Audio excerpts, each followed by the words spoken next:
All right, typical chore for the day after the pigs are fed.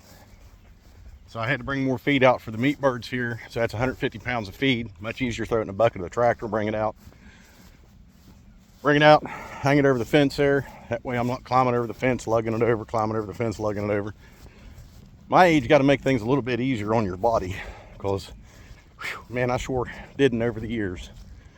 All right, good sunny day, mid 60s. Hardly any clouds at all, good and sunny. Turn the water on here. All right, so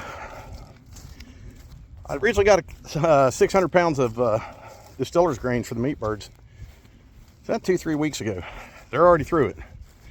This is the last 150 pounds of it, and I'm going to go tomorrow. I called the guy, and so I called the guy and I ordered another 600 pounds. These guys are not growing as I expected, and that's up to just over 4 weeks on the Kalmbach 20% that I've been using. And I've seen a little bit more growth since I started giving them the distiller's grains, but I'm just not there yet. Hell, it may end up being the 3rd week of November before we get these guys processed, get them to weight. So, I mean, they're not terrible size, but I may have kind of jinxed myself when I said, you know, that this was the healthiest batch, good strong batch that we had gotten so far because of our, you know, the small losses that we had. But daggone, they're just not growing like they should. And I know it doesn't have anything to do with the feed, because like I said, for the first over 4 weeks, they were on a 20% that I raised all my other birds on. They may surprise me. They typically take off here soon. All right, so about every other feeding, I top dress their feed with grit, so they can have that. So I don't do it every feeding. I just do it about every other feeding. But I'll get you guys here. I'll show you moving the tractors and everything like that. Not typically hard work, but let you see it.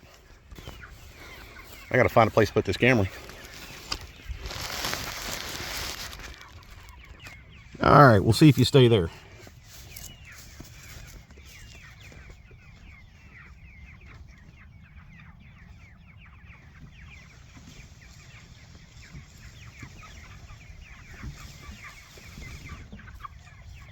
Leave them little chicken ducks.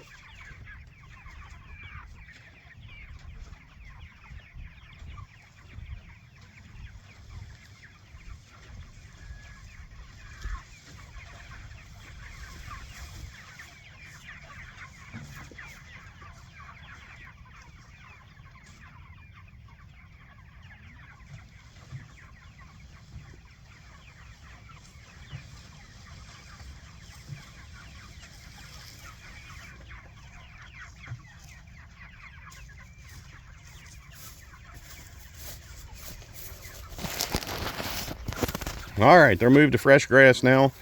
They go right after it every time I move them to it.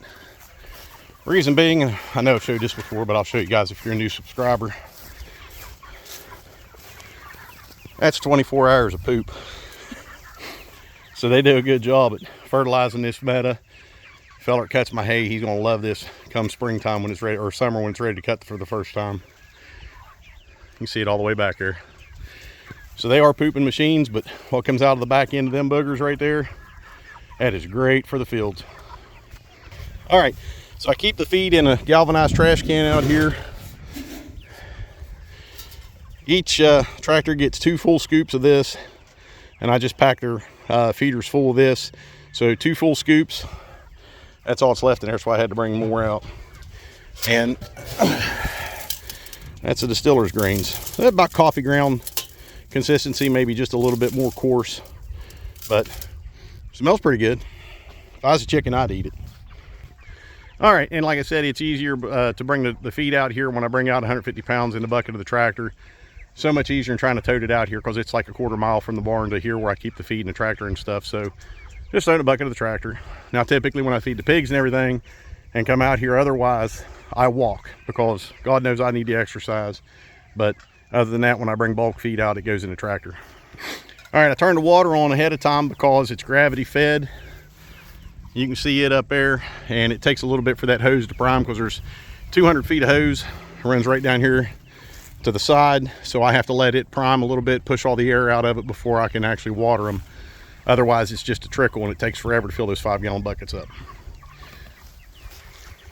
All right, so other than feeding the pigs, now of course when I get done here, I still have to go feed some of the other chickens and everything, make sure their water's good. So this time of year, and especially with daylight savings time coming, probably gonna be doing a lot of this in the dark, since I get off work at 4. If I'm not done by probably 6, a little after 6 or 6:30, it's gonna be dark on me. So time change is a killer for us, but it is for all of us anyways.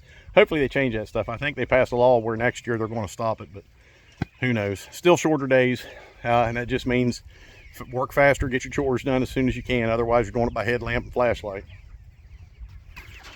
And the last little bit, there's hardly any leaves left on the trees. The collar's pretty much gone, so fall for us is pretty much over with.